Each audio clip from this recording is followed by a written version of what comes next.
Hello, this video is for anyone who's studying for the GCSEs and finds it all a bit daunting. This is for anyone who's not quite sure what it means to revise, and it's also for anyone who is unsure how to put a revision timetable together. My name is Mr. Wood. I've been a teacher for a very long time and a senior leader for a big chunk of that. And I've been the lead on teaching and learning, including revision and exams. These are my perspectives about what works when revising, built up over years by guiding students and speaking to successful students about what worked for them. So, what are we trying to achieve when we are revising? Firstly, we are trying to improve our knowledge. We're trying to build up a network of information in our long-term memories that we will be able to use when we want. That network of information needs to be reliable and it needs to be repeatable. It's no good if you can't remember it later. So you need to have strategies that you know will carry you forward and make sure that stuff goes into your long-term memory. The next thing you need to consider when you're revising is doing a bit of deliberate practice to improve performance. It's no good having the knowledge if you can't put it into action. So deliberate practice is practicing, but also being aware of how you're being assessed. You need to practice the procedures that you will use when you go through particular tasks in exams. This will include things like using a mark scheme or success criteria, looking at timings and weightings, and being aware of what resources you're allowed to use in any given task. The third, final, and possibly most important thing we're doing when we revise is we are looking after our future selves. You will feel much better sitting exams, knowing what's coming and that you have made a systematic approach to those exams. You will be reducing your anxiety because you are in control when you are revising, and you will walk into that exam hall knowing what to expect and also knowing that you have prepared. The next thing we need to think about is what revision actually looks like. The basic unit of time in revision is the pomodoro. That's a 25-minute focused revision slot named after a tomato timer. 25 minutes is the ideal and most effective amount of time to be studying. So here are the steps to a successful Pomodoro. Firstly, prepare. Help yourself by getting your revision guide or knowledge organizer ready. Work out what you want to focus on, but make sure it's not a whole subject like science, but a topic within a subject like electricity. If you're doing English Lit, instead of doing Macbeth, do a single theme in Macbeth. Then choose a learning activity that suits the subject. Mind maps or Cornell notes suit complex ideas. I tend to find some people just prefer Cornell notes and some people prefer mind maps. Work out what works for you. Flashcards are great for discrete facts, quotations, or vocabulary. I'll leave a link to my revision skills videos if you want to see how a particular technique works. If you want to do some deliberate practice, get a question or exam paper, choose a section. It's okay if you've done it before.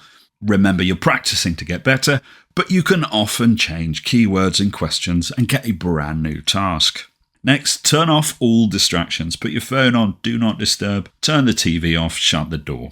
You want to be totally focused. Then set the timer for 25 minutes. Use a kitchen timer, a clock, or your phone. Focus for the whole 25 minutes, and by that, I mean totally focus. Don't let anything distract you. When the timer goes off or the timer is up, take a 5-minute break and then repeat. That break helps your brain synthesize the information. If you've already done 2 Pomodoros and you're doing 3, take a 10-minute break and always switch subjects between Pomodoros. So we've gone through what a revision session looks like. What about a revision timetable?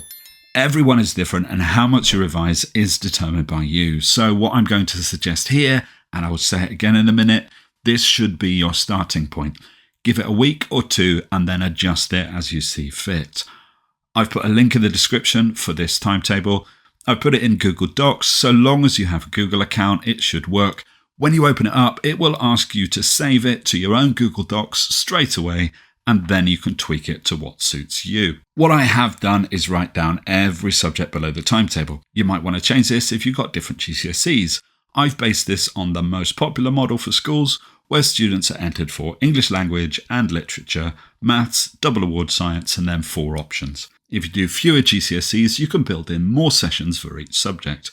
If you have subjects that are assessed by coursework, like art or DT, bear in mind that you may still need to complete your coursework, depending on the time of year, and you may need to take some slots away for those. If you've done any early entries or you're doing A-levels, then you might want to allocate the sessions differently. And obviously, if you're doing individual sciences, you probably haven't got as many option subjects. There are 18 slots in this timetable, and each one is a 25-minute pomodoro. Remember, that would be my starting position. If it's too much, you can reduce the sessions for subjects you're more confident in. You do want to space the subjects out so that English is not all in one day. Spacing the topics out does two things. The gaps between topics actually reinforces your knowledge.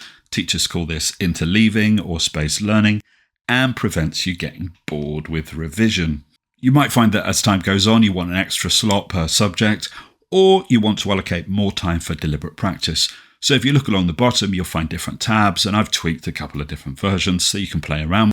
But bear in mind, it's your timetable. Mix it up and make it work for you. When you think about how much you should be doing, this is what I would recommend as a starting point, particularly if you're starting early.